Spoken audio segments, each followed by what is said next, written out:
بسم اللہ الرحمن الرحیم نحمدہ و نصلی علی رسولہ الکریم اما بعد۔ دوستو عزیزو، ایمان جب اعلیٰ درجے کا ایمان ہوگا تو زندگی بھی اعلیٰ درجے کی ہوگی، اور ایمان کتنا کمزور ہوگا پریشانی کی حالت میں زندگی گزرے گی۔ اب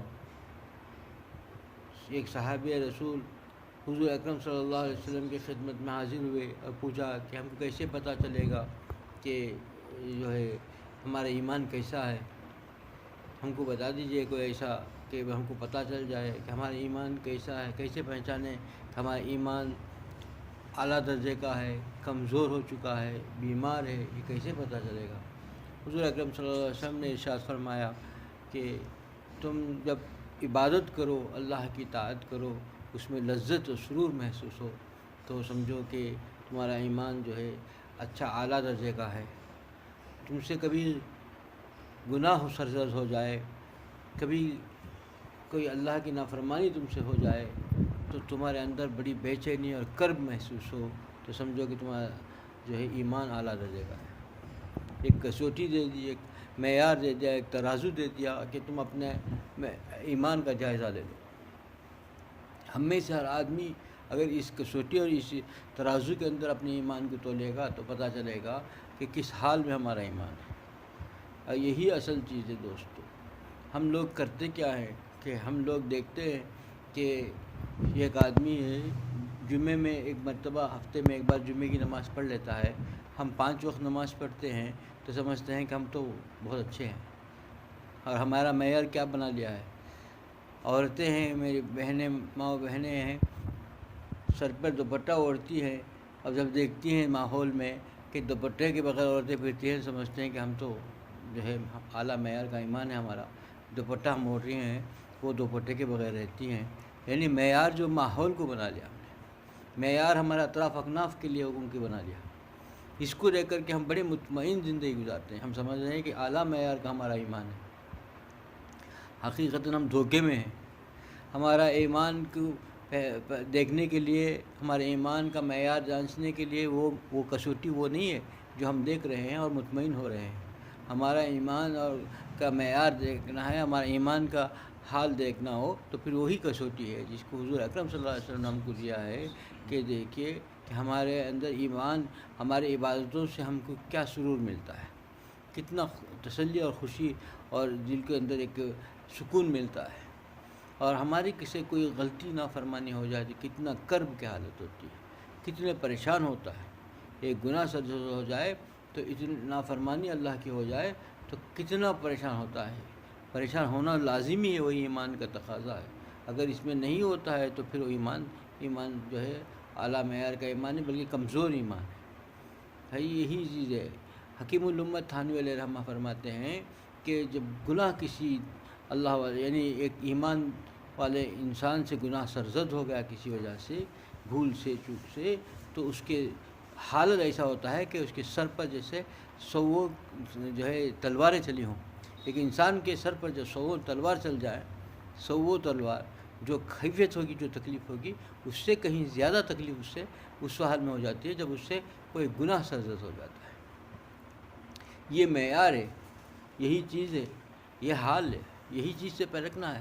لیکن ہم ہیں کہ اس کو چھوڑ دیا اور اپنے اطراف اکناف کے ماحول سے مطمئن ہو گئے۔ یہ معیار نہیں ہے، یہی ہمارا سب سے بڑا دھوکہ ہے کہ ہم دھوکے میں رہتے ہیں کہ ہم کو جس کو معیار سمجھ کے مطمئن رہتے ہیں وہ معیار ہے ہی نہیں۔ ہمارا ایمان کتنا کمزور، اندر کھوکھلا ہوتے چلے گیا اور ہم کو پتہ ہی نہیں چلا۔ ہم مطمئن بیٹھے ہوئے ہیں کہ ہم تو 5 وقت نمازی پڑھ رہے ہیں، اور دوسرا جو ہے ہفتے میں ایک بار نماز پڑھ رہا ہے، اس سے تو ہم بہتر ہے، ہمارا ایمان اچھا ہے۔ یہ معیار ہے ہی نہیں، اس کو معیار کی کسوٹی میں ہے ہی نہیں۔ معیار کی کسوٹی تو وہ ہے کہ ہم کو ہماری عبادتوں سے ہم کو کتنا لطف ملتا ہے، اللہ تعالیٰ کے ذکر سے، اللہ تعالیٰ کے کلام پاک کی تلاوت سے ہم کو کتنا لطف مل رہا ہے، اور اللہ تعالیٰ کی چھوٹی سی بھی نافرمانی کہیں ہو گئی، بھول سے بھی ہو گئی تو کتنا پریشان ہوتا ہے، کتنا بے چین ہوتا ہے، کتنے اپنے آپ کو تکلیف میں محسوس کرتا ہے، سب سے زیادہ تکلیف محسوس ہو، بے قرار بے چین ہو جائے جب تک کہ اس کو درست نہ کر لے۔ یہی اس کا معیار ہے، یہی اصل چیز ہے دوستو۔ اس کو چھوڑ کر انسان جو مطمئن ہوگا یہ دھوکہ ہے۔ اسی دھوکے سے انسان آہستہ آہستہ اللہ تعالیٰ سے دور ہوتے جا رہا ہے، پتہ ہی نہیں چل رہا ہے۔ ہم میں سے ہر آدمی اللہ تعالیٰ کا اپنا سمجھ رہے ہیں، ہمارے ایمان کو کامل سمجھ رہے ہیں، لیکن اندر کی کیفیت کیا ہے؟ خود اللہ تعالیٰ فرماتے ہیں، اللہ تعالیٰ بندوں سے مخاطب ہو کے فرماتے ہیں، ایک بے نمازی اور ایک نمازی، ایک حلال کھانے والا ایک حرام کھانے والا، ایک بے حیا اور ایک با حیا، دونوں کی حیات و موت ایک ساتھ ہوگی۔ کیا سمجھ رکھا ہے کہ ایسے ہی ہوگی؟ ہرگز نہیں، اللہ تعالیٰ آگے فرماتا ہے ہرگز نہیں، اس کی الگ اس کے الگ ہوگی۔ ہم کیا سمجھ رکھا ہے کہ بھائی کوئی کچھ نہیں، اس معمولی سمجھ رکھا ہے، ایسا نہیں۔ جس حال میں اس کا ایمان ہوگا، جس اعلیٰ معیار کا اس کا ایمان ہوگا، اس اعلیٰ معیار کی اس کی زندگی ہوگی، جس اعلیٰ معیار کی اس کی زندگی ہوگی، اسی اعلیٰ معیار کی اس کی موت ہوگی۔ پھر آگے سارے مراحل اسی انداز سے ہوں گے۔ انسان نہیں سمجھ رہا ہے، انسان اس کو معمولی سے سمجھ گیا، ایمان پر توجہ ہی نہیں، ایمان کس حال پہ اس پر اس کے فرق ہی نہیں، اسے سوچتا ہی نہیں۔ انسان سمجھ گیا کہ کچھ عبادتیں کر لیا، کچھ کر لیا، ایمان کا حال کیا ہے اس کو پرواہ ہی نہیں، کچھ پتہ ہی نہیں۔ آدمی جو ہے نماز بھی پڑھ رہا ہے اور سودی لین دین بھی ہو رہے ہیں، بینک سے اس کے پیسے بھی چل رہے ہیں، اور حج بھی عمرے بھی کر رہا ہے، آنکھوں سے زنا بھی کر رہا ہے، آنکھوں کی زنا بھی ہو رہا ہے، دل کے اندر جو ہے بغض کینہ بھرا ہوا ہے، زبان سے جو ہے غیبت کر رہا ہے۔ کیا یہ حال رہے گا کہ اس کی عبادتوں کی لذت ملے گی، اس کو فائدہ ہوگا، اس کے ایمان میں تازگی ہوگی، اس کے ایمان میں ترقی ہوگی؟ کیا اس کی زندگی بڑی عالیشان اور سکون کی ہوگی؟ بالکل نہیں، قطعی نہیں۔ جس کو ایمان کی دولت مل گئی اس کو ایسا سکون ملتا ہے جو محلوں میں ہی نہیں ملتا، اور جس کو ایمان جس کا کمزور ہو گیا اس کو کوئی بڑے سے بڑا محل بھی چین سکون نہیں دے سکتا، دنیا کی کوئی عیش و عشرت بھی اس کو چین سکون نہیں دے سکتی، ہر حال میں کرب میں گزرے گا، پریشان رہے گا، محل کے اندر رہ دے، بڑے سے بڑے عالیشان بستر پہ لٹا دے، بڑا ہی کرب کی حالت میں، پریشان حالت میں گزرے گا، کیونکہ اللہ کا نافرمان ہے، اللہ کو ناراض کر رکھا ہے، اس کا ایمان کمزور ہے۔ ایمان ہی سے زندگی کا اس کا گہرا تعلق ہے۔ زندگی اس وقت ہی عالیشان ہو سکتی ہے، راحت میں ہو سکتی ہے، عافیت میں ہو سکتی ہے، سکون مل سکتا ہے، فرحت محسوس کر سکتی ہے انسان، جب تک کہ اس کے ایمان اچھا نہ ہو۔ ایمان کمزور، ایمان بظاہر جس کو لکھتا ہے کہ بڑے بڑے محلوں میں، وہ تو بڑے پریشان حال ہیں، ان کے حال دیکھیں تو ان کو موت کی تمنا کرتے ہیں، وہ بڑے بڑے عالیشان محلوں میں جو ہے کہ عطروں کے جو ہے خوشبو میں رہتے ہوئے، پھولوں کے بستر میں سوتے ہوئے، ایئر کنڈیشنوں میں رہتے ہوئے، نوکر چاکر کے خدمت لیتے ہوئے اپنے سوچتے ہیں کہ اس سے موت مل جائے ہم کو۔ ان کی زندگی اتنی کرب میں گزرتی ہے، تڑپتا ہے، موت کو مانگتا ہے، کہتا ہے کہ کسی طریقے سے میں خودکشی کر لوں، میں مر جاؤں۔ اسی لیے خودکشی جو ہے انگریزوں میں بہت زیادہ ہے، کیونکہ ان کے یہاں یہی حال ہے، اللہ کا نافرمان ہے، اس کی ایمان کی کوئی ہے ہی نہیں، اور پھر وہ کیسے سکون پائے گا؟ ان چیزوں میں دنیا کی جتنی ترقیات ہیں، جتنی عیش و آسائش ہے، یہ سب دھوکہ ہے۔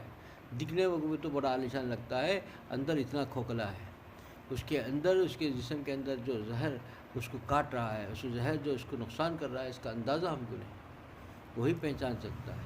ہم میں سے ہر آدمی جائزہ لے، ہم کو یہ نہیں ہے میں ہم جو سمجھتے ہیں، ہم کو تو کرنا کیا تھا، ہم کو تو کرنا ہے کہ دنیا کے معاملے میں نیچے کے اپنے سے نیچے کو دیکھنا ہے۔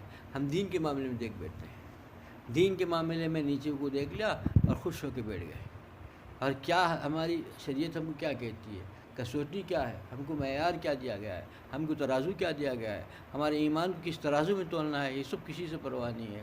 ہم سمجھ گئے ہمارے سے نیچے والے کو دیکھ لیا دین کے معاملے میں، آخرت کے معاملے میں، اور بڑے مطمئن ہو گئے کہ ہم بھی بڑے اچھے بڑے اللہ والے ہو گئے، ہم جنتی ہو گئے۔ دوستو عزیزو، یہی دھوکہ ہے شیطان کا، نفس کا، یہی شیطان کا نفس کے دھوکے میں آ کر کے ہم اپنی زندگی کو برباد کر رہے ہیں۔ کیسے سکون پائیں گے، کیسے ملے گی؟ کیونکہ یہ ایمان ایک ایسی دولت ہے، اللہ تعالیٰ جس کو دے دے اور جس کو اعلیٰ معیار کا ایمان مل جائے، نصیبے کی بات ہے۔ جس کو مل گیا وہ بڑی عالیشان زندگی گزارتا ہے، دنیا میں ہی زندگی کے مزے، جنت کے مزے لوٹتا ہے۔ جنت کا جو جنتی جو جنت میں مزہ لوٹے گا، اسے دنیا میں محسوس ہوتی ہے، جس کا ایمان اعلیٰ معیار کا ہو گیا، جیسا اللہ چاہتا ہے، جیسا اللہ کے نبی صلی اللہ علیہ وسلم نے بتایا ہے، ایسا ایمان اگر کسی کا ہو گیا تو اتنا پر لطف رہتا ہے، یہی تو صحابہ کی زندگی تھی، یہی تو انہوں نے، یہی سب سے بڑی خوبی ان کے. آج دنیا کا بڑا سا بڑا ولی قطب بھی جو ہے صحابی کے گھوڑے کی جو ہے نال کی دھول کے برابر بھی نہیں ہو سکتا، اس وجہ سے کہ ان کا ایمان جو تھا وہ ایمان لا ہی نہیں سکتا، چاہے کتنا معیار کتنے مجاہدات کر لے، کہ بڑا سا بڑا قطب بھی وہ اس معیار کا ایمان نہیں لا سکتا، وہ الگ ہی معیار کا تھا. ان کی تربیت ہوئی تھی صحبت سے، اور وہ پائی تھی صحبت جو ہے دونوں جہاں کے ایسے اللہ کے ایسے پیارے نبی صلی اللہ علیہ وسلم کی صحبت پائی، اور انہوں ان کے جو طریقہ بتایا اس پر اپنے آپ کو ڈھال لیا. اور ہم اپنے نفس کے کہا کو مانتے ہیں، اسی پر چلنا چاہتے ہیں. سارے چیزوں کا علم ہم کو ہے، یہ بات نہیں ہے کہ ہم کو علم نہیں، پتہ نہیں، یہ ہم تک بات نہیں پہنچی، سبھی باتیں ہم جانتے ہیں، ہم کو معلوم ہے. لیکن نفس شیطان کے ایسے جو ہم اس سے مغلوب ہو چکے ہیں کہ ہم کو اس سے کوئی پرواہ ہی نہیں ہے. ہمارا نفس جو کہتا ہے ہم جو اسی کو ہم چاہتے بھی ہیں، اور اسی معیار کی زندگی چاہتے ہیں، اسی کو معیار بنا رکھا ہے. اسی معیار میں اس کو جو سمجھ میں آ گیا اسی میں اپنے آپ کو مطمئن رکھ لیا. اپنے آپ کو مطمئن کر کے جو زندگی جیسی گزری اسی پر مطمئن ہے انسان، اور اپنے آپ کو نیک سمجھ گیا. کوئی خوف نہیں. یہی تو افسوس ہے کہ خوف اللہ تعالیٰ اللہ پاک کا دونوں جہاں کے بادشاہ کا خوف نہیں. خوف ہوتا تو کہیں زندگی گزرتی، اور اس کے سامنے کھڑے ہونے اس کو جواب دہ ہونے کا اگر خوف ہوتا تو زندگی کیسے ہو جاتی، کتنے اپنے آپ کو مٹا لیتا، کیسے خوف ہو جاتا. بس ایک ہی معیار کہ دنیا کی ساری طاقت کچھ بھی سمجھ لے، دنیا کی سارے مخلوق مل کر کے کچھ بھی کہہ لے، ایک خالق میرا راضی ہو جائے. خالق نے جیسا کہا ہے ویسے میں اپنی زندگی گزار لوں، چاہے اپنے خونی رشتہ دار، اپنے بیوی بچے یا ماں باپ بھی میرے مخالف ہو جائے، وہ کیا جو چاہ لے، لیکن میں اپنے آپ کو اللہ کے طریقے پر، اللہ جو نے حکم دیا ہے اس پر ڈھال لوں، تو میں جو ہے زندگی مزیدار ہو جائے گی. اور جتنے مخالف ہیں وہی ایک وقت ایسا آئے گا. یہ تو ہمارا امتحان ہے، یہ وقت میں ہمارا امتحان ہے. اللہ تعالیٰ بھی چھوڑ کے دیکھتے ہیں کہ آدمی جب دین پہ چلتا ہے تو اللہ تعالیٰ اس کو چھوڑ دیتے ہیں. دیکھتے ہیں کہ بھائی اب اس کے جو مخالفت ہوگی، اپنے سے جو مخالفت ہوگی، اپنے جو مذاق اڑائیں گے، اپنے جو اسے تنگ کریں گے، اس کا یہ کہ میری محبت میں کتنا میں کھرا اترتا ہے. اس سب کو چھوڑ کر کے میرے لیے چلے آتا ہے. ان سب کے تیز جملے، ٹھیکے باتیں اور ایسے چبھنے والی باتوں کو بھی میرے لیے سہ لیتا ہے، تو پھر میں ایسا اسے لپک کر لے لوں گا کہ ساری دنیا اس کو جو ہے اس کے ہاتھ چومنے لگے گی. لیکن اگر اس نے ان کی باتوں میں آ کر کے اور نفس کے دھوکے میں آ کر کے پھر ان کے مطابق اپنے آپ کو بدل لیا، تو پھر وہ کسی قابل نہ. وہ جو آج جو کہہ رہے ہیں وہ کہتے ہی رہیں گے. اس کو جو ہے کبھی اس مخلوق سے اس کی وہ نہ محبت مل سکتی ہے، نہ ان سے عزت مل سکتی ہے. جب اللہ ناراض ہو جائے، آنکھیں اپنی نگاہ پھیر لے، تو پھر وہی لوگ سمجھ رہا ہے کہ بھئی اب میں جیسا بولتے ویسا رہ جاؤں گا، بیوی نے جیسا کہا ویسا گزار لوں گا، یا ماں نے، بہن نے، دوستوں نے جیسا کہا ویسے اپنی زندگی ڈھال لوں گا. تو یہ لوگ خوش ہو کے ساتھ دیں گے. خوش تو کیا ہوں گے، بلکہ ہماری مخالفت کرتے رہیں گے. جو اب مخالفت ہے ان کے مطابق چلنے سے بھی مخالفت چلے گی.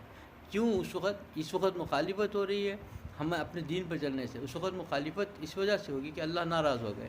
تو پھر اللہ ناراض ہونے کے بعد وہ کہاں سے، وہ جو انسان جو مذاق اڑاتا تھا وہ کہاں سے تم کا واہواہی کرے گا. وہ پھر وہ جو ہے وہ خدا ہی کے ہاتھ میں ہے نا، تو اس کو اسی حال میں چھوڑ دے گا تو اور بھی زیادہ ذلیل ہوتا چل جائے گا. خدا بھی نہیں ملا اور دنیا میں بھی کچھ نہیں ملا، پریشان زندگی رہے گی. دوستو عزیزو، آج ہمارا حال یہی ہے. آج یہ 4 دن کی دنیا کے جو ہے مال و متاع، شہرت، نام نمود، لوگوں کے اندر عزت، انہی میں ڈھونڈ رہے ہیں. ہم کو یہ دیکھنا چاہیے کہ ہمارے اسلاف کا طریقہ کیا تھا. اسلاف کے سامنے اگر لوگ کچھ بھی کہہ دیتے، گالی گلوچ بھی کہہ دیتے، وہ کچھ نہیں لیتے تھے. اس کا ان کا طریقہ تو اللہ کے لیے تھا. وہ سوچتے ہیں کہ 4 دن کی دنیا ہے، یہ مجھے گالی دے دے یا تعریف کر دے، یہ میرے ہاتھ چوم لے یا مجھ پر چپل چلا دے، مجھے اس سے کیا لینا ہے. میں عبادت کرنے آیا ہوں، میں عبادت کر کے جاؤں گا. مجھے یہ اگر اس سے سزا ملتی ہے، کوئی مارتا ہے، تو میں سمجھتا ہوں کہ بھی یہ میرے شامت اعمالی ہے، میرے اعمال کی کوئی ایسی غلطی مجھ سے ہو گئی ہے، میرے خدا کو میرے ایسا ناراض کر دیا، اس کی وجہ سے مجھے سزا مل گئی. یہ اللہ والے کی، وہ اللہ والے جو ہر لمحہ اللہ سے خوف سے زندگی گزارتے ہیں، انہوں نے اتنا خوف کرنے کے باوجود اپنے آپ کو ایسا مٹایا. یہی مٹنا اللہ کو پسندیدہ ہے. سب کچھ کر کے بھی اللہ کو کبھی ناراض نہیں کیا، لیکن وہ اب سمجھتے ہیں کہ ہم اتنے کیا ہے نالائق ہیں اور اتنے بد اخلاق ہیں کہ ہم کو لوگ کیا یہ کریں گے، ہماری کیا عزت ہے لوگوں کے سامنے، کوئی عزت ہے ہی نہیں۔ اور وہ سمجھ رہا ہے جو ہر لمحہ اللہ کے حضور تہجد میں کھڑے ہو کر رونے والا سمجھتا ہے کہ میں تو بد اخلاق انسان ہوں، میں تو گنہگار ہوں، اور میں تو جو ہے اللہ کا نافرمان ہوں، مجھے وہ مخلوق کیا عزت دے گی، میں تو مجھے جوتے لے کے مارے گی۔ اور ہم ہیں کہ گناہ سراپا گناہ گار ہیں، ہمارے اعضاء جوارح سے گناہ ہو رہے ہیں، اللہ کی نافرمانی ہو رہی ہے، پھر بڑے مطمئن ہیں کہ یہ مطمئن کیوں ہیں کہ اصل تو خدا کا خوف چلے گیا، لوگوں کی وہ ہوائی چاہتے ہیں، مخلوق کی نگاہ میں جو ہے اعلیٰ ہونا چاہتے ہیں۔ ہم جو چاہتے ہیں یہ دنیا کی عارضی دنیا کے اندر سب کچھ چاہتے ہیں، یہ نفس کا دھوکہ ہے، ہم نفس کی پرستش ہے، یہی نفس کی جو ہے غلامی ہے، یہ نفس کے غلام ہو کر کے اللہ تعالیٰ کا باغی ہو گیا انسان۔ اس سے بچنے نکلنے کے لیے اللہ والوں کی صحبت ضرور ہے۔ جب تک اللہ والوں کے پاس نہیں جائے گا، جب تک اس کے دل کے اندر جو سیاہی آ گئی وہ نہیں ہٹے گی، اس کے چہرے پر جو آنکھوں پر جو ہے پردہ جو پڑ گیا ہے، یہ پردہ نہیں ہٹے گا، جب تک اس روشنی کے درمیان نہیں گائے گا، کبھی اپنے اندر کی جو ہے گمراہی نظر نہیں آئے گی۔ اس کے لیے گاہے گاہے ان کی خدمت میں جایا کریں اور ان کی باتیں سنا کریں، ان کی کتابوں کا مطالعہ کریں، تب جا کر کے کہیں ان چیزوں سے بچ سکتا ہے۔ اللہ مجھے بھی اس پہ عمل کی توفیق عطا فرمائے، آپ لوگوں کو اس کے عمل کی توفیق عطا فرمائے۔ وآخر دعوانا الحمدللہ رب العالمین۔